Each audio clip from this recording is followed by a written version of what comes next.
Bienvenue au webinaire du BMF en apprentissage de la Ligue de football des Pays de la Loire.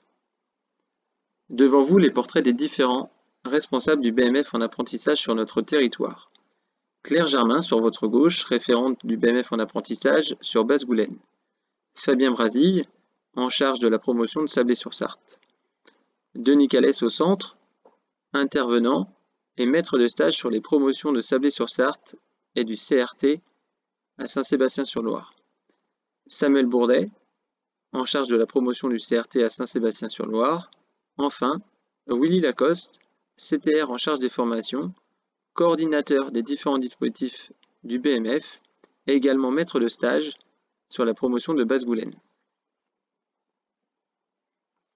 Deux objectifs sur ce webinaire. Vous présenter l'année de formation et les particularités de l'apprentissage. Vous présenter votre ou vos rôles en fonction de votre positionnement sur la structure.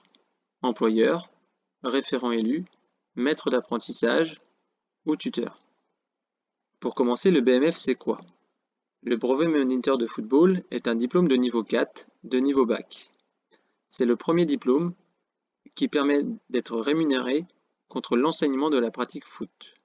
Il permet également d'obtenir la carte professionnelle. Devant vous, le référentiel métier des différents diplômes, BMF, BEF, DES.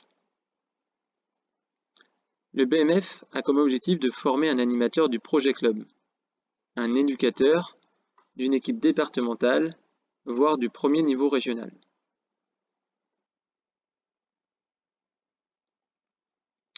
Le BMF est constitué de 4 UC. L'objectif des 3 premiers, UC1, UC2, UC3, est d'être capable de mettre en œuvre une séance en fonction du public ciblé.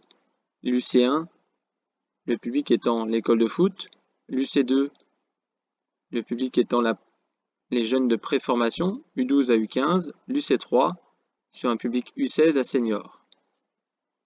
L'UC4 a vocation à faire contribuer le stagiaire, l'apprenti, au projet club. Il devra notamment mettre en place une action sur un des volets du projet club, associatif, sportif ou éducatif. En fin d'année, votre apprenti obtiendra le BMF uniquement s'il obtient l'ensemble des 4 UC. En cas d'invalidation d'un des UC, il n'obtiendra pas son diplôme. Le BMF débute après la réussite au test de sélection et à la participation de la journée de positionnement du 24 août dernier. Devant vous apparaît le contenu de la formation BMF. Votre apprenti devra réaliser une mise en situation professionnelle, ce qu'on appelle MSP. En quoi consiste-t-elle? Tout d'abord, encadrer une équipe à minima U11 3 fois par semaine, 2 séances plus un match. Préparer et animer 2 fois 5 séances dans le cadre des UC complémentaires.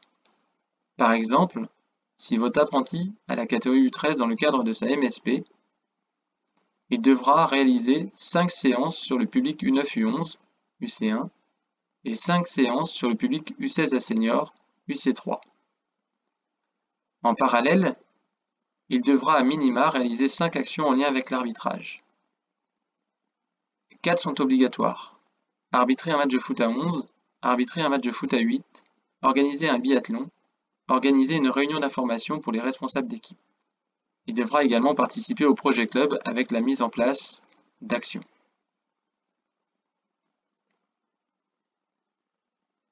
La formation se terminera par les différentes certifications. Devant vous, les dates et les différents déroulés. J'attire votre attention sur la date du dimanche 24 avril à laquelle votre apprenti devra avoir déposé ses 2 dossiers, MSP et UC4, sur la plateforme Claroline. Il devra également avoir rempli 2 documents administratifs sur lesquels président et tuteur devront avoir apporté leur signature. Les particularités de l'apprentissage.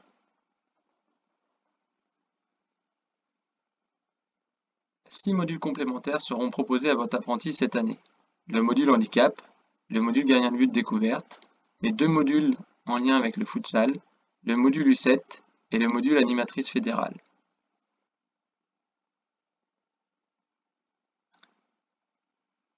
Plusieurs focus seront également réalisés. Le foot à l'école, un module d'accompagnement intitulé Communication informatique et professionnalisation, ainsi qu'un renforcement sur les méthodologies de projet.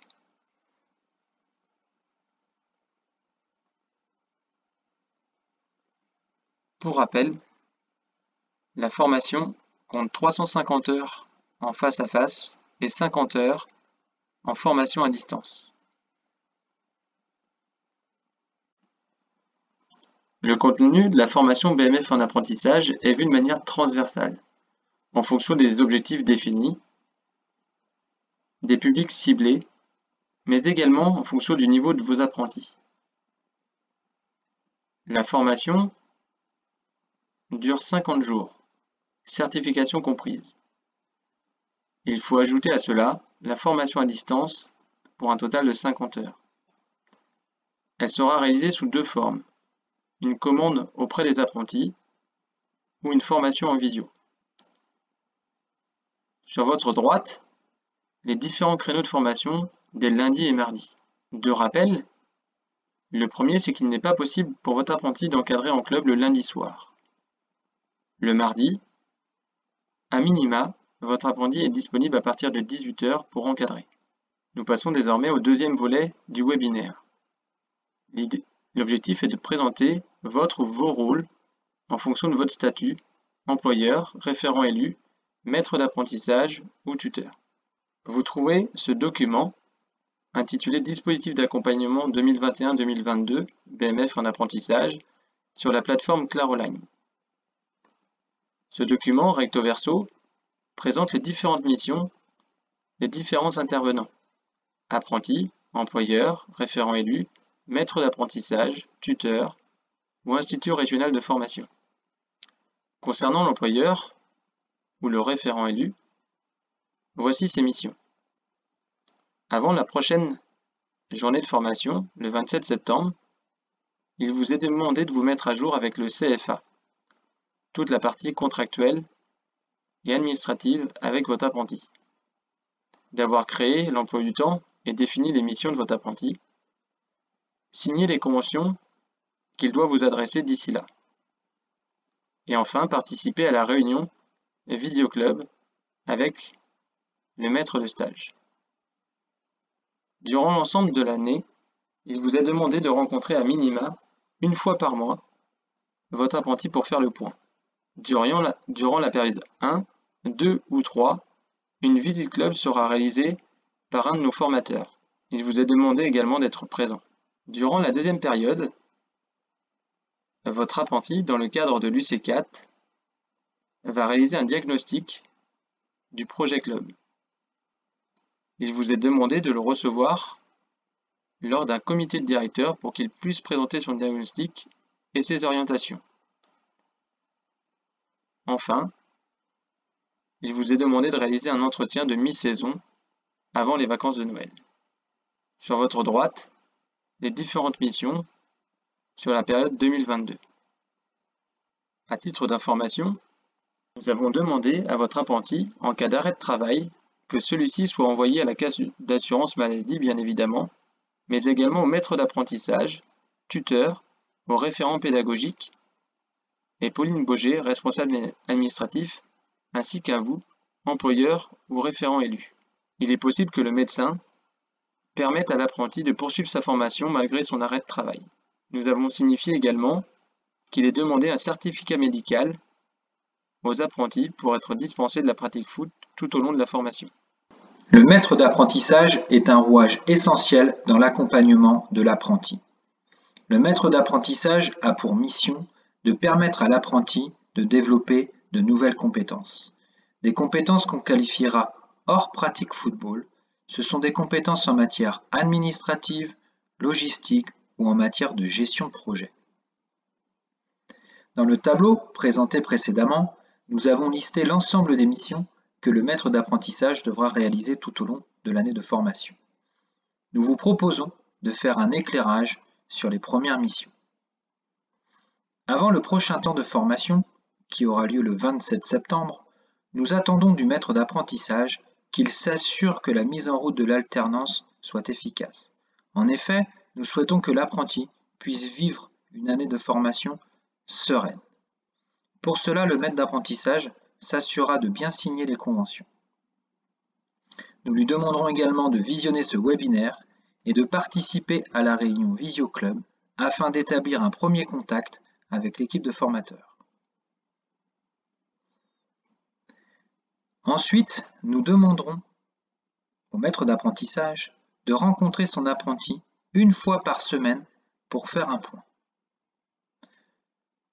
Votre apprenti devra, tout au long de l'année, réaliser 2 dossiers.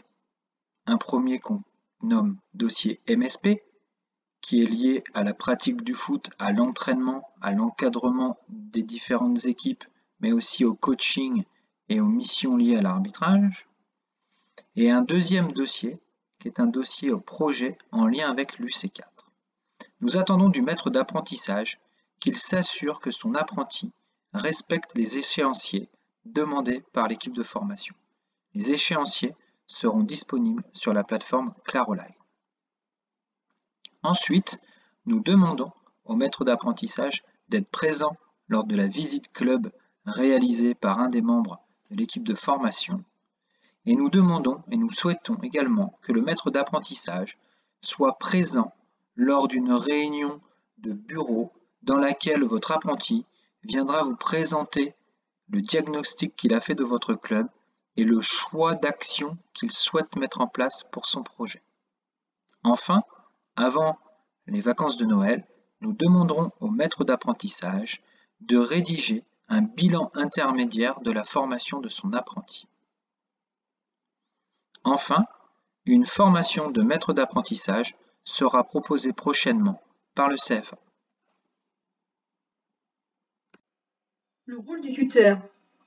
C'est une personne ressource qui partage son expérience, il transmet sa culture foot et il accompagne l'apprenti, le stimule et le met en alerte. Il évalue la mise en situation, vérifie l'acquisition des compétences professionnelles par l'intermédiaire de fiches formatives. Il est capable d'apprécier la progression de l'apprenti. Il retournera les fiches formatives via WhatsApp et sur Claroline. Il devra également participer à la journée d'habilitation. Les dates sont précisées en rouge sur la diapositive. Il devra réaliser au minima 5 visites. 2 concerneront les séances d'entraînement en lien avec la mise en situation professionnelle. Une visite sur un match de compétition de la catégorie entraînée. Et enfin, 2 sur des séances d'entraînement des UC complémentaires. Le tuteur pourra également accompagner l'apprenti lors de son projet. La relation tuteur-apprenti est une relation de confiance, de partage. Il devra guider, orienter, questionner et apporter toute son expérience à l'apprenti.